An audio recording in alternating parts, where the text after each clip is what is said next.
You want to pass a new law through petitions, but you can't pay anyone to help circulate those petitions. This is what the Supreme Court faced in Meyer v. Grant. In Colorado, state law made it a criminal offense for getting signatures for initiative petitions.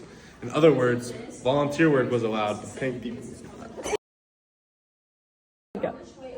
They sued Natalie Meyer, the Colorado Secretary of State, claiming the law violated their First Amendment speech rights.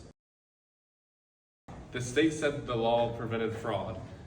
At first, the lower courts agreed, but the appeals court later disagreed, saying it hurt free speech. So here's the constitutional question.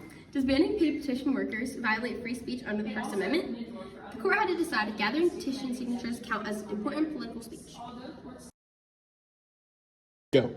The Supreme Court delivered a unanimous 9-0 decision in favor of the Grant petitioners.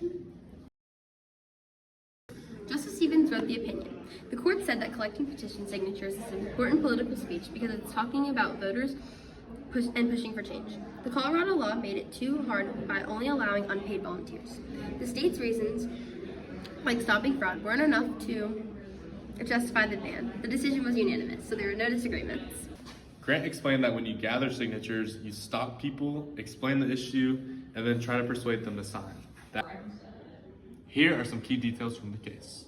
First, Grant explained that when you gather signatures, you stop people, explain the issue, and try to persuade them to sign. That is direct political speech. Second, the court explained that it's often harder to get volunteers than it is to pay workers. And finally, the court reminded us that any limits on political speech have to be very narrow and carefully justified. The legacy of Meyer versus Grant is clear. It gave stronger protection to petitions and signatures gathering free speech. It said that states can't unfairly limit who collects signatures. It also set the rule on any limits on political speech have to be looked at very closely. Even today, this case is still used when states try to restrict petition drives. Meyer v. Grant reminds us that political speech is the core of the First Amendment, especially the right to petition.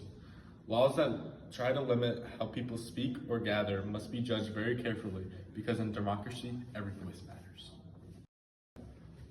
Thanks for watching. Next time you see a petition drive, remember the legal freedoms that make those signature gathering efforts possible.